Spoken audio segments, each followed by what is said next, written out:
Progression is the name of the game. You have progression, you're gonna get results. No progression, no results. On the surface, progression seems really simple and straightforward, like do more reps, add more weight, or run around the track at a faster rate of speed, right? That's pretty simple. But that's actually one of the biggest mistakes that I used to make and one of the biggest myths concerning progression that I want to address in today's video. So the first myth and mistake that I used to make was believing that in order to make progress in especially like weightlifting or something, it's about add weight to the bar, do more repetitions, do more push-ups, run around the track faster. Now initially this mindset can work. If you're starting a push-up program and you're thinking I'm just gonna do 2 more push-ups every single day in a set, you will make progress that way. If you start running around a track and you say, I'm just gonna run around it in a faster time, you will make progress initially. But once you're past the honeymoon period, you kind of hit a wall and you just can't do more reps, lift more weight, or run around the track faster. And the reason for this is because you don't be able to progress because you're trying to do these things. You're able to do those things because of progression. So once you get stronger, then you can do more reps. Once you get stronger, then you can lift more weight. Once you're a faster runner, then you can run around the track faster. It's not a chicken or egg thing. You have progression that's reflected in these performance metrics, not because of those performance metrics.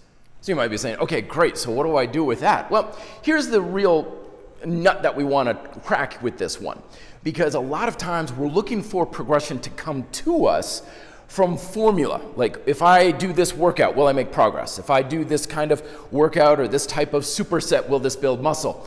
This is not really where we want to go about it. Usually progression doesn't so much come from your routine, as your routine just gives you structure and direction for your training, but it doesn't actually make you progress. Instead, progression really boils down to how well you can perform the fundamental exercises. And you'll find this in everywhere. It's in weightlifting, it's in calisthenics, martial arts, even sport. So really what we want to focus on so much is not what's your push-up routine, it's more of how good are you at doing push-ups? How good is your push-up? How good is your technique? How good are you at running? How good are you at deadlifting? The actual proficiency you bring to the technique you do in any sort of routine is really the foundation that your progression and ultimately your results are based upon. Okay, so we need to have progressive technique, but where do we go with that? Like one of the reasons why we think that progression is so simple is because we're unaware of the fact that there is a lot of pieces to consider with, for example, your push-ups, right? You know, a lot of times we're very simple in saying, I'm just gonna do more push-ups and that's my progressive strategy. Okay, that's fine, but how do you know how to improve your push-ups? How to get better at push-ups, because you're not going to get better at push-ups just trying to do more push-ups from now until eternity. That can work very well initially, but what do you do once you run out of that runway? Well, that's where either in-depth knowledge and understanding of the technique comes in, usually oftentimes from coaching or trainer or something, and oftentimes it comes from things we're not even totally aware of, like how is your glutes engaged while doing push-ups? If your whole focus is just do more repetitions, you're probably not thinking at all about your glutes and hamstrings. But your glutes and hamstrings play a big role in your core stability. Your core stability plays a lot into your upper body stability. Your upper body stability then plays a huge role in the strength and your proficiency of your push-ups. So there's a lot of pieces to consider, and if we're totally blind and ignoring these sorts of things, we'll never have progressive technique, and because we're not making any progress, you won't be able to do more push-ups and get those reflected in those metrics. And the last big mistake that I used to make, especially with progressive overload and progression, was thinking that it's all about the macro progression.